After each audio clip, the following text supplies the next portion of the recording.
آداب ناظرین، میں حمایت اللہ HM نیوز ظہیر آباد میں آپ کا استقبال ہے۔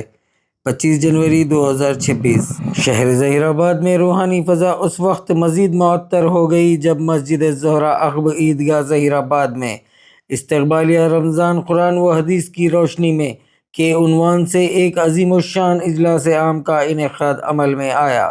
اس بابرکت اجلاس میں مقرر خصوصی کی حیثیت سے فضیلت الشیخ شمیم فوزی مدنی حفظہ اللہ نے قرآن و حدیث کی روشنی میں رمضان المبارک کی عظمت اور اس کے فضائل، روزے کی اہمیت، تقوی، صبر اور عبادت کی تلقین پر نہایت مؤثر اور ایمان افروز خطاب فرمایا۔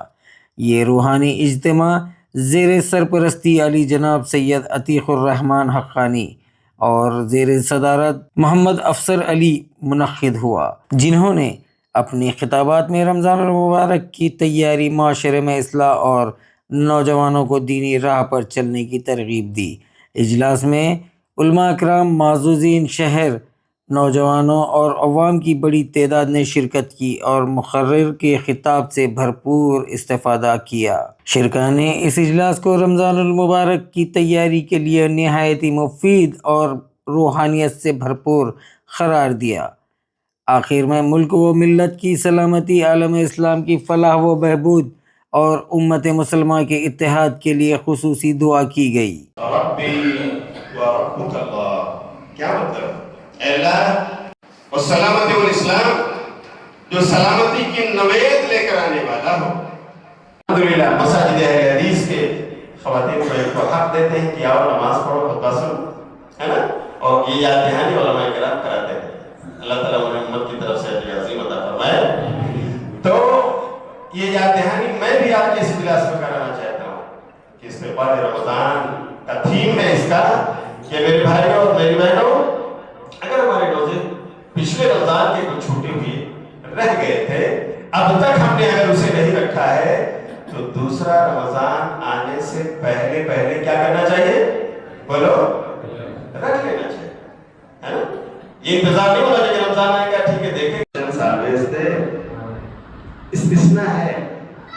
آگے نبی صلی اللہ علیہ وسلم فرماتے ہیں ہاں مگر وہ انسان جو سنت کا روزہ رکھتا رہا، کہ ہفتے میں نبی صلی اللہ علیہ وسلم پیر کا روزہ رکھتے تھے، جمعرات کا روزہ رکھتے تھے، اگر کسی انسان کو یہ پیر اور جمعرات رمضان سے 1 یا 2 دن پہلے بھی مل جائیں اور یہ اس کے روٹین کا روزہ ہے جو وہ رکھا کرتا تھا، بولے سو تو اسے چاہیے کہ روزہ رکھے۔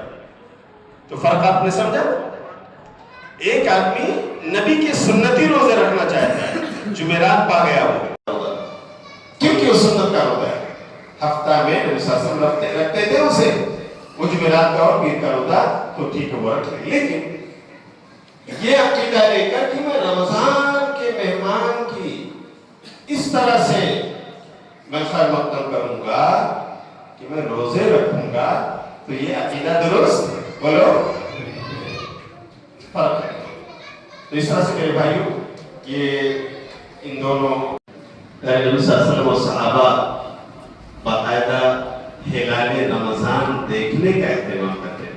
29واں دن آتا تھا تو باقاعدہ صحابہ کرام رضی اللہ عنہم اجمعین مغرب کی نماز پڑھ کر وہ نکلتے تھے، آپ صلی اللہ علیہ وسلم بھی، اور اگر اب آلود نہ ہو یا آسمان نے کہا ٹھیک ہے 30 پورا کر لیں گے ہم، اب ہمارا شعبان 30 دن کا ہوگا ہے، اور عربی مہینہ یا تو 29 کا ہوتا ہے یا پھر 30 کا ہوتا ہے، تو 29واں دن یہ بھی صحابہ کرام چاند دیکھا کرتے تھے، اور باقاعدہ نبی صلی اللہ علیہ وسلم نے آداب سکھائے، دیکھو اور دعا پڑھو۔